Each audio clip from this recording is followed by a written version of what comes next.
Now, the ANC in the Free State is in a shocking state. This was revealed at a PEC meeting with former President Thabo Mbeki. Members say misuse of money and the lack of credible members are some of the issues behind the party's decline in the province. Mbeki is visiting the area as part of the ANC's renewal efforts. Ziniko Mhlaba is in Valcom and joins us now. Ziniko, good evening to you. Tell us more about the shocking state that they say they're in. Good evening to you, Masa. Well, the shocking state was revealed through a presentation that was done or facilitated by Thabo Mbeki, who's an ANC veteran and member of the Veterans League, together with other Veterans League, had put together a document that really looks at the ANC state currently, but also, it's a document that reflected on the state of the ANC since 1994 up until the last 2 years or so. So it looks at how the ANC has been doing over the past 30 years, but also some of the things that are coming out clearly from that document is that the ANC in the first 15 years did very well in terms of providing services to the citizens, but also having that intimate connection with the members of the public, which is in this case, I'm talking about the citizens of this country. And then the report also reveals that post-2008, the ANC's credibility and state has been on the southward downward in terms of losing trust, losing votes, but also commenting on the state of the country's public enterprises such as Eskom, PRASA, but also the state capture recommendations. But in summary, it basically saying that the ANC is in a very, very bad state as far as credibility is concerned.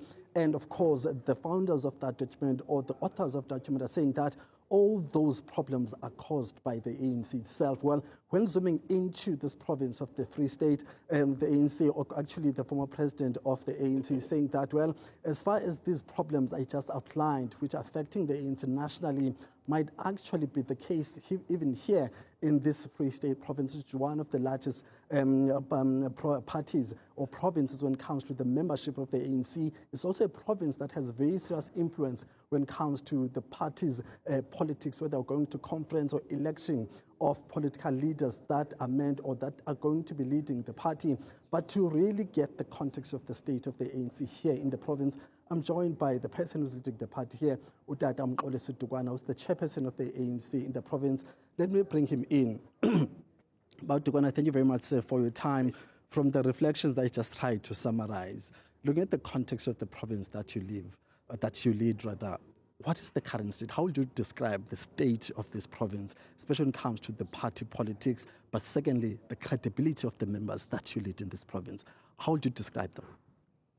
Well, the most important thing is that, to be candid, is that the ANC in the province is actually weak, especially in our branches. Many of our branches are out of their mandate and the quality of the membership also reflecting on the quality of leadership and creating a problem in the functioning of governance. You would realize that for some time now in the province of the Free State, we have not received a clean audit in any of our municipalities, reflecting on the organization itself that is leading. And this is why we felt that we need really to look into the challenges that are actually creating a problem for the organization. I mean, looking at, from my own observation, looking at the attitude of the PEC members to these reflections, they seem to be very welcoming or accepting that indeed what is being presented here is actually true. So what is it that is actually not working in the province? This province since 1994 has been mired with factional leadership from the time of Mxolisi Dukwana versus Ace Magashule. Why are we still talking about factionalism 30 years into democracy? I think the problem, as I say, has to deal with political maturity and having members of the ANC who would understand that the ANC does not exist for itself, but the ANC in the province, especially that the Free State is the founding province of the ANC, and that when we look at what needs to be done is to have a very cohesive united PEC that is deliberate in making sure that it comes up with a plan that would help the ANC to renew itself and also capacitate its members so that you have an organization that is functional at the branch level on the structures, and also a relationship that should be existing, that is healthy between the ANC and its alliance in the province, and that regularly embarks on programs that help build the organization. Talk to us about this process being led by the former president of the ANC and former president of the country, Mr. Thabo Mbeki.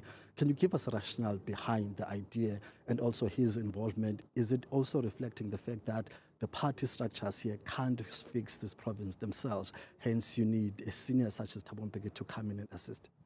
It is not, you will remember, we were given Comrade Kgalema to guide us during the IPC period, and it was during that period when we felt, let's have a person who would actually tell us exactly the real issues that we would normally avoid to hear. And Comrade President Mbeki was available and came the first time and also the second time. And this is the follow-up, which is the third time. And the only unfortunate thing is from the first time up until this time, this third time, there's not been much progress in terms of rebuilding the organization and making sure that we renew the ANC. And I think the problem has been also us waiting for the NEC, because the conference of the ANC, one of the resolutions is that the National Executive Committee must design a program that would drive the renewal of the ANC. And therefore, we felt that, before we can embark on, we need guidance from the National Executive Committee. And that is why we felt let's have comrades who can help us. I mean, we've been in the province for a few days now. The state and the frustrations of people on the ground on basic issues is shocking. People are not having water. People are having bad roads with potholes. Just yesterday in Reddersburg, kids were coming out of school 5 hours before knock-off time because there's no water at their schools. Clinics are in a bad condition because patients now are going out to ask for water in neighborhood communities. Isn't that maybe a reflection of whatever politics are happening at the political level? Residents on the ground are feeling the pain. How far do you think you need to take accountability for these problems here as the current leadership of the party? We have not shied away from taking responsibility as the leadership. And we're also excited that the current premier is actually up and about, making sure that service delivery is attended to. As you would understand, as I say, that it is the quality also of people that we deploy in positions of authority and others who are appointed in these positions where some of the decisions that are taken are actually a problem. And it is for this organization, this leadership of the ANC in the province, to actually come up strong and be decisive in making sure that there is order in the province. Thank you very much. Pleasure. Thank you very much, sir. Masa, that's Mr. Mxolisi Dukwana, the chairperson of the ANC, just giving us, his reflection on the outcomes of the first day when it comes to the presentations which were tabled by the people who've been invited to come and just reflect on the state of the ANC generally, but also giving that in the context of the ANC. So day 2 tomorrow will be, looking at what needs to be done to fix all these problems which were highlighted on day 1 of this visit by former President Thabo Mbeki, but also the panelists who delivered, shocking reflection on the state of the ANC. And Ziniko, when you're looking at the decline that you were speaking of as well in that province, looking at 2019's election results, just over 60%, and then in this year's election results, dipping to the 40s, there is quite a shocking decline there too. But thank you so much for that update.